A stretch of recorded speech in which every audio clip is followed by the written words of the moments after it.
पहुंच जाते, बोले मेरी मैया इतना बढ़िया प्रसाद बनाती है, ठाकुर जी जीमने आओ, ठाकुर जी जीमने आओ। तो नामदेव जी से कभी कभी ठाकुर जी बोलते थे, ठाकुर जी कहें पूरी दुनिया यहीं लेके आ जाती है, तू भी लिया यहीं पे, हम यहीं खड़े यहीं पालेंगे। बोले नहीं, मेरे घर आओ पाने के लिए। तो ठाकुर जी बोले मैं तेरे घर पाने जाऊंगा तो यहां पे कौन खड़ा होगा मेरी जगह, लाखों लोग दर्शन करने आते हैं।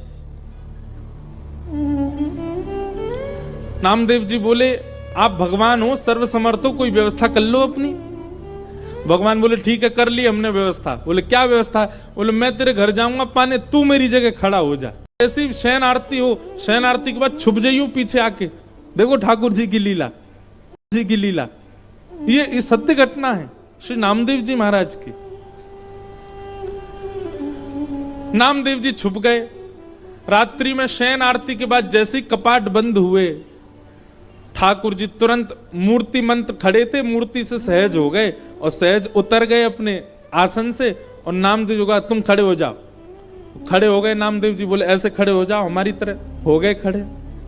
अब ठाकुर जी उनका श्रृंगार कर रहे हैं, अपनी जैसी पगड़ी पहनाई, अपने जैसे वस्त्र पहनाए, अपने जैसे पूरे हाथ पाम कर दिए। नामदेव अब हम जा रहे हैं तुम्हारे घर प्रसाद पाने, 2-4 घंटा में मंगला आरती होगी, खड़े रहना यहीं पे।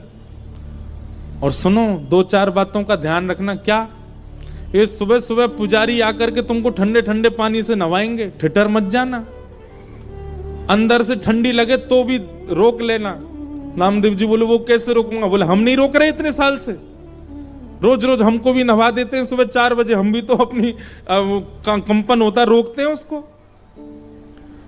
और सुनो फिर दूध से नवाएंगे तुमको, उसके बाद शहद डालेंगे तुम्हारे ऊपर।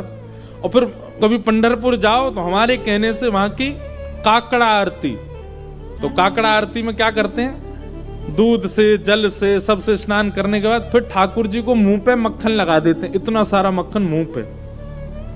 तो ठाकुर जी बोले स्नान आदि के बाद तुम्हारे मुंह पे मक्खन लगाया जाएगा, तुम्हारा मन तो करेगा कि मैं खा लूं, लेकिन जीभ निकालना नहीं बाहर, उसको लगे ही रहने देना।